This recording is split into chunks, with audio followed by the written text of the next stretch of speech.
안녕하십니까. 이번 시간은 조선시대 성종과 연산군을 통한 형성대 반형성에 대하여 신문임 교재 149쪽을 중심으로 공부해 보도록 하겠습니다. 조선 9대 임금인 성종은 12살의 나이로 임금이 되었는데 즉위하기까지 이전 정치 상황이 상당히 불안하고 어려웠던 시기로 좀 더 자세히 살펴보면 세조가 제14년 만에 생활을 하고 맏아들인 이미 10년 전에 19세의 나이로 요절을 하였으며 둘째 아들 애종이 왕위에 오르긴 했으나 그 또한 14개월 만에 선정을 했죠. 그 당시 애종의 맏아들이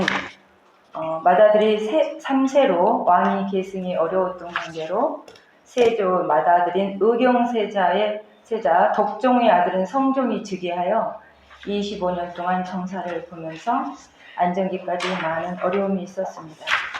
12살의 왕위에 올랐기 때문에 애종의 어머니이자 성종의 할머니인 정의왕후의 수렴청정과 대신들의 원상제 체제로 운영되면서 무난히 국정을 운영하였다고 보여집니다. 이 원상제는 국왕이 정상적인 국정을 수행하기 어려울 때 재상들로 구성하여 임시 국정을 의논하는 제도로 국왕이 병이 났거나 어린 왕이 즉위했을 때 사용하는 임시 관직이었습니다. 이 제도는 애종 원년에 시작해서 성종 7년까지 약 10년 동안 운영한 제도로 이 시가 굉장히 혼란기였음을 말해주고 있는 것입니다. 성종 7년, 즉 성종이 20살 때쯤에 수렴청정과 원정제가 끝납니다. 그중 가장 성종 이 기에 가장 어려웠던 문제는 원상으로 대표하는 세조의 공신들, 이 권력을 어떻게 악화시켜 정치의 직간접적인 간섭을 배제시키는 것가 관건이었습니다. 성종은 이러한 대책으로 대관들을 중심으로 주요 대신들, 즉 공신들을 견제하도록 하였습니다. 그러던 중 한명회를 불경죄로 하옥시키게 되는데요.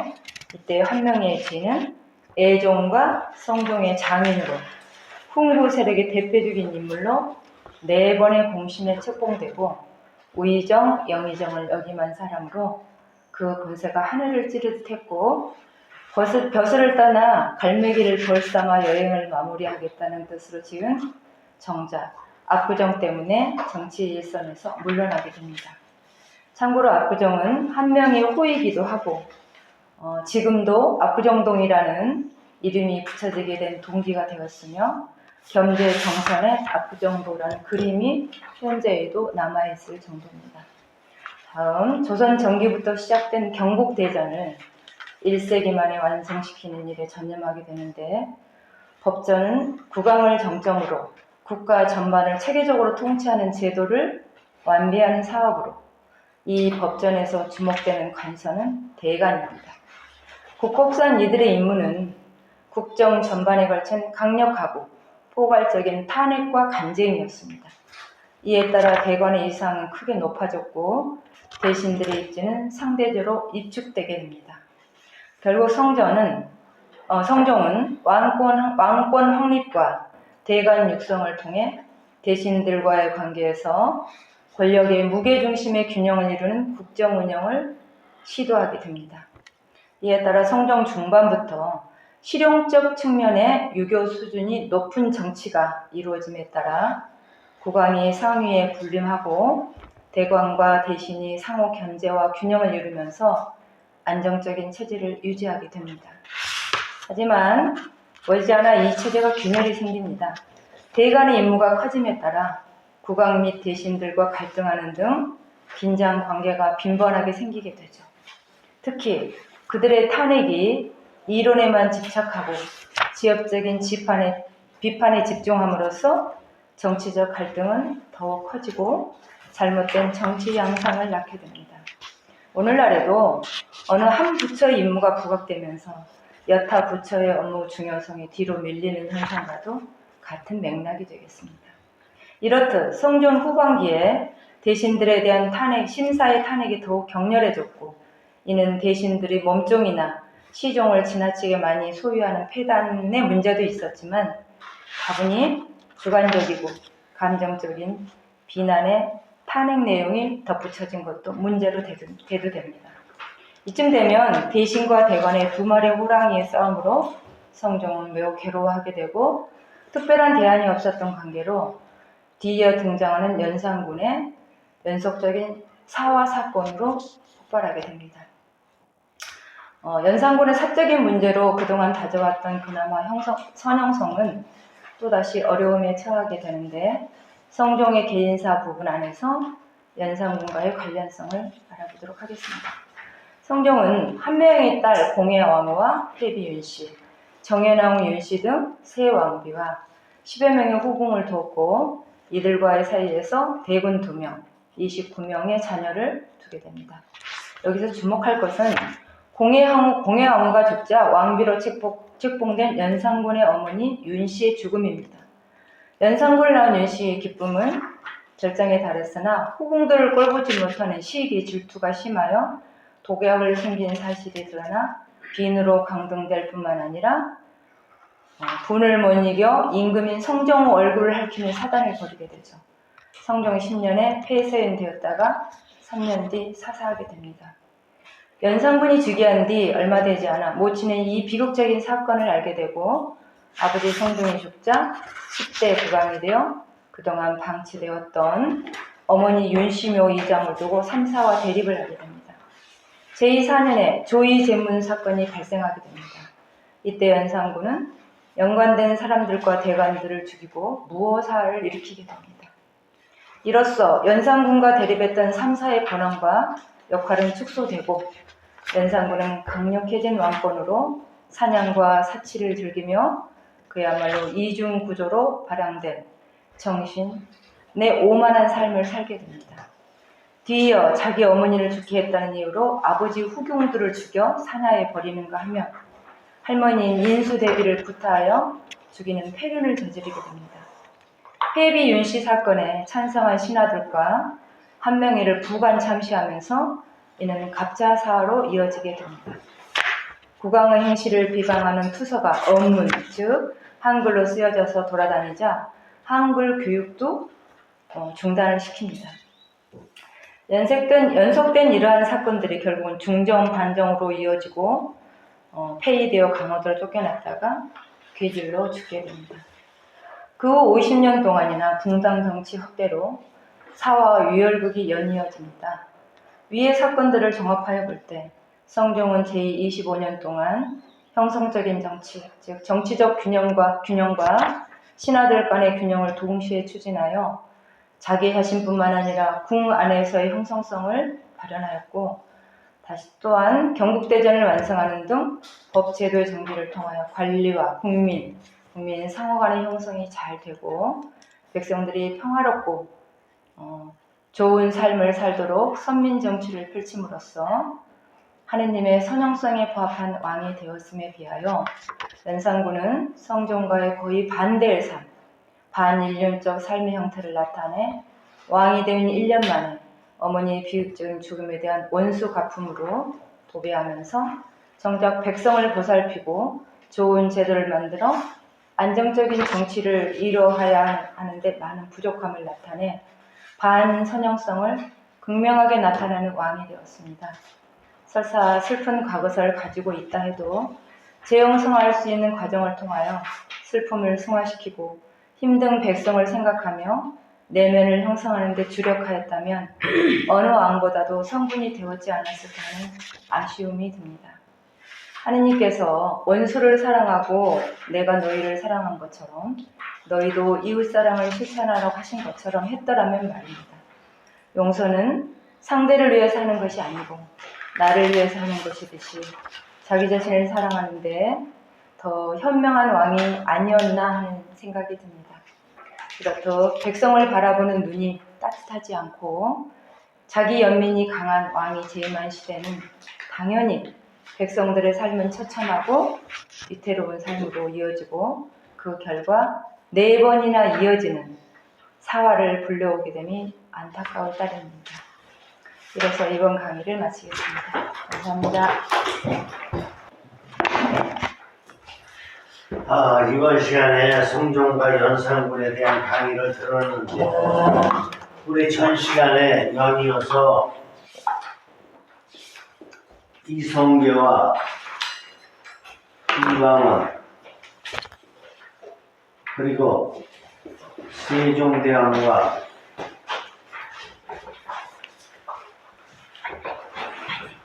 수양대고 이렇게 살펴봤죠. 그래서 이성계가 형성이라면 이방원은 반형성, 세종대왕이 형성이면 수양대고는 반형성. 또 이번에 또다시 이런 일이 벌어졌네요. 성종이 형성이라면 연산군은 반형성. 그러니 조선이 제대로 발전할 수 있는 시간이 없어요. 뭘 좀 조금 잘하려고 그러면 금방 또 뭐 좀 잘못되고 뭐 좀 잘하려고 그러면 잘못되고 이게 계속해서 연속되니까 잘 될 수가 없죠. 그래서 성종이 무엇보다도 잘한 점은 뭐라 그랬죠?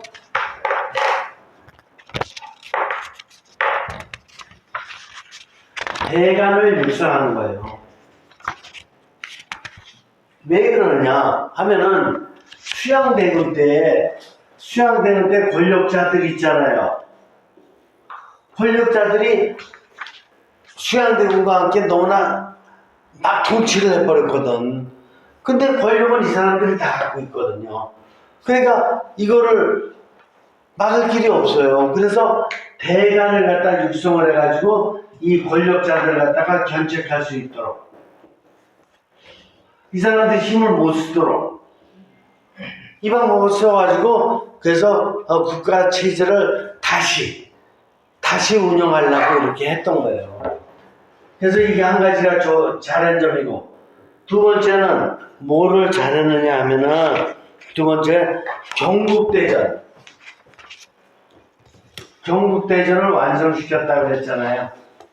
그래서 나라를 이끌 수 있는 여러 가지 어떤 이렇게 원리들을 갖다가 이제 완성시키게 된 건데 이런 것들이 성종이 좋은 역할을 해놓은 거예요. 그렇다 그러면은 그 다음번에 어떻게 돼야 되냐? 이제 나라가 또 다시 한번 좀 체계적으로 잘 발전돼야 되잖아요. 왜냐면 토대가 좀 마련됐으니까 이제. 그런데 연산군이 어떻게 했어요? 연산군이 이 성종의 왕비가 있는데 왕비들이 이제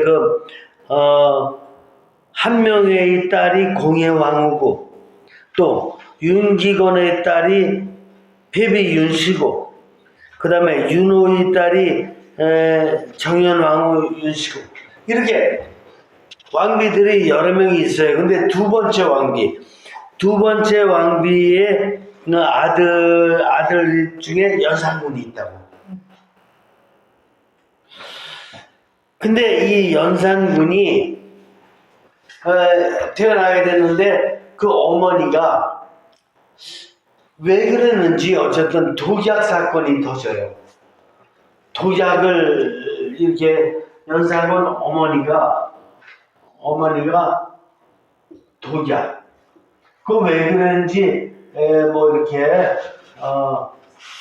아마도 그 자기 아들을 왕으로다가 옹립하려고 이렇게 이제 했겠죠. 근데 이게 들통이 났네. 들통이 나니까 이 모친이 살아남겠어요? 살아남을 수가 없지. 그래서 이제 죽게 되는 거죠. 근데 실제로다가 나중에 어떻게 되냐면 연산군이 즉위를 하게 되거든. 연산군이 결국은 왕으로 즉위를 하게 되는데 즉위하고 나서 이 어머니 사건을 알게 돼요. 어머니 사건을 알게 되니까 이게 그 당시에 어머니 사건과 연결된 사람들을 어떻게 돼요? 다 능지처참을 하는 거지. 그래서 어떻게 돼요? 이게 이제 여기서부터 이제 일이 벌어지는데 사화가 시작돼요. 사화. 특별히 4대 사화가 있죠. 무호사화, 갑자사화, 기묘사화, 을사사화. 그러니까 이거는 권력층끼리의 싸움으로서 상대방 권력층을 완전히 다 죽이는 거니까. 그래, 이렇게 됐어요. 그래서 연산군과 대립되었던 그 모든 반대파의 권력들은 다 무너진 거잖아요. 그래서 반대파의 권력이 무너지니까 나름대로 이제 앞으로 그러면 국정을 잘 이제 보살펴 나가면 되는 건데, 연산군은 어떻게 됐어요? 국정을 보살피지 않고 이제 반대파를 다 없애버린 다음에 어떻게 됐어요? 놀자. 그러니까 이제 그다음부터는 이제 사냥과 술과 뭐 이렇게 하면서 자기 취미 생활만 하는 거야. 국정 보살필 생각은 안 해. 그냥 놀기만 하는 거야. 한마디로 내가 놀고 싶은 대로, 이제 반대파가 없으니까 나 놀고 싶은 대로 마음대로 놀 수가 있는 거죠. 그렇죠? 그렇게 노는 거에 빠진 거야. 그러는 가운데서도 또 어떻게 돼요? 성종의 후궁, 어떤 후궁을 자기 손으로 죽여. 자기가 직접 죽여. 굉장히 포악하죠? 그리고, 조모 인수대비, 조모를 갖다가 구타해가지고 죽여. 뭐 칼로 죽이는 거 그것도 아니고 그냥 구타해서 죽여. 그리고 윤씨의 폐비, 자기 어머니 폐비하는데 찬성했다 그래서 윤필상, 김경필 등 수십 명의 신하들을 다 죽여요. 그러니까 이웃관계가 어떻게 돼요? 다 죽이는 관계밖에 없는 거야. 또 이웃관계가. 그리고 한명회를 부관참시해요. 부관참시는 죽은 사람을 다시 또 이렇게 끄집어내가지고 또 한 번 죽이는 거죠. 이런 거래. 이렇게 되니까는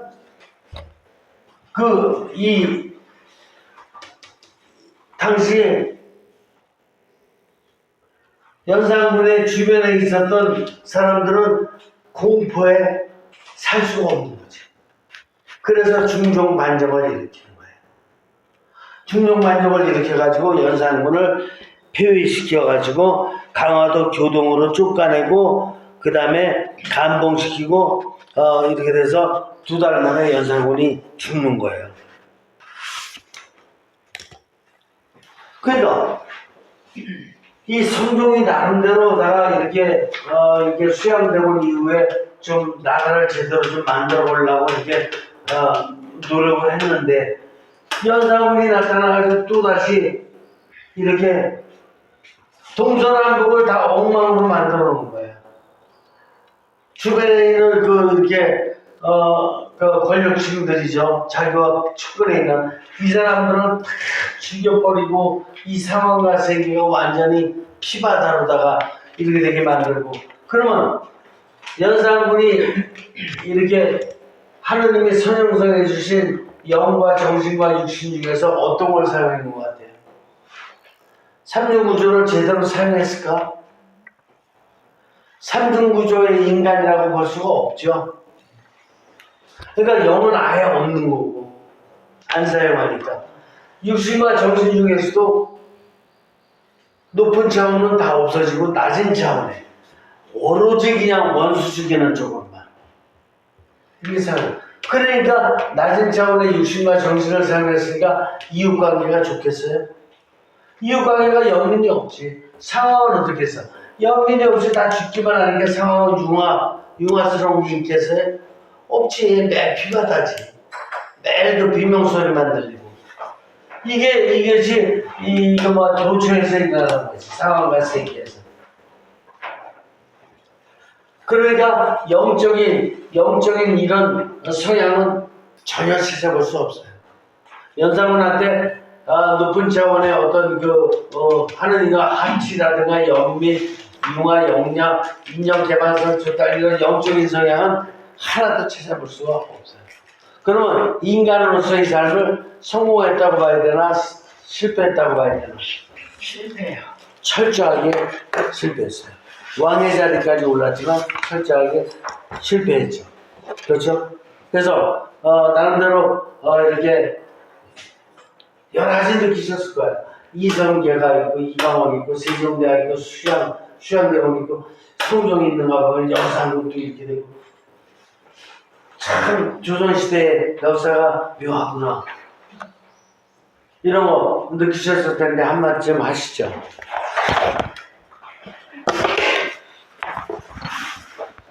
개인적으로는 제가 전준이가 21대 손, 효령대군 21대 손입니다. 예?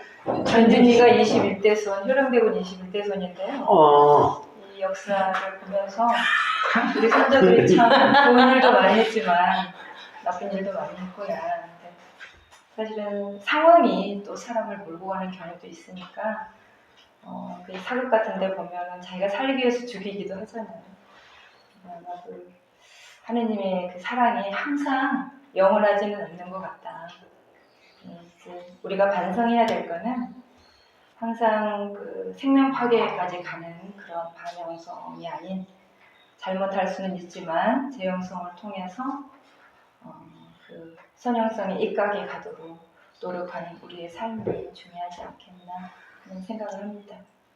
근데 하느님의 사랑은 영원하셔요. 네. 그죠? 근데 받아들이는 우리가 이게 하느님의 사랑을 받아들이려고 이렇게 노력하는 게 아니라 이게 하느님의 사랑을 받아들이는 창구인 영을 닫아버리고 영을 개방해야 되는데 영을 닫아버리고 내 육신과 정신만으로다가 이렇게 살아가면서 결국은 오만 형태로 가는 거예요. 그렇죠? 그래서 참 많이 안타깝죠. 그래 수고하셨어요. 자, 박수.